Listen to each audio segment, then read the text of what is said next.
So you first competed here in Rotterdam way back in 1999 as a 17-year-old qualifier. Could you ever have imagined back then that you'd be back 19 years later playing at this level? No, I don't think so. I would have probably hoped so, but at the time I was more concerned of trying to make a breakthrough onto the tour. I wasn't top 100 yet. I still had blonde hair. It was still growing out from the time when I won the Junior World Championships at the end of '98 in Miami. And shortly after that, I cut it off then during the clay court season, I remember. So things were totally different way back when. But I love looking back at my run here in '99. Like you said, I came through qualies, made the quarters. I was up, I think, breaking the third against Kafelnikov. And it was just a wonderful experience. And always then consider Rotterdam as one of my favorite tournaments on the tour. So you've obviously got some good memories here, and you could make another one this week if you return to world number one with a semi-final appearance. What would that mean to you to become world number one again, the oldest world number one, and 5 years on since you last did it? I mean, it would be absolutely incredible, you know. Can't believe I'm this close, but number one has never been simple, never been easy to get there. So I know it's going to be a lot of hard work for me this week, mentally, just to cope with everything.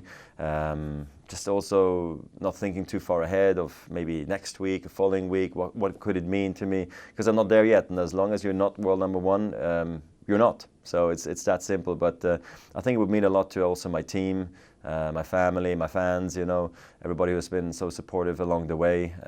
Anyway, my comeback since 16 has been so incredible that we're already happy as is. But I thought I'd give it a go and see if I can get to world number one this week.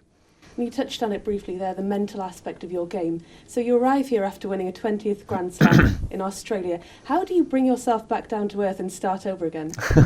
Well, I took a rest, number one, you know, in the first week right after the Australian Open.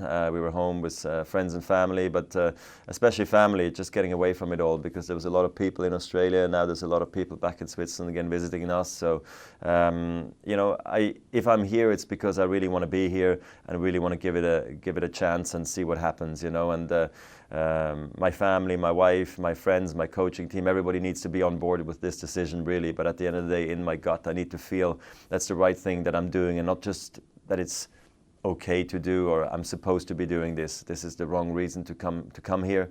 But honestly, like I said, the memories are very strong from this tournament. It is one of my favorite.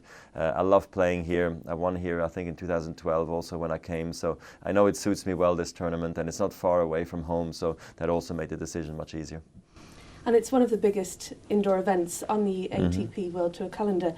In terms of playing indoors, what are the specific challenges? How do you adapt your game to being indoors?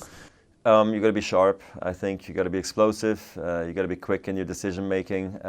Very similar to fast court tennis outdoors, like in Australia, for instance. You know, sometimes people struggle with the light. You know, the artificial light for some makes it very difficult to see the ball.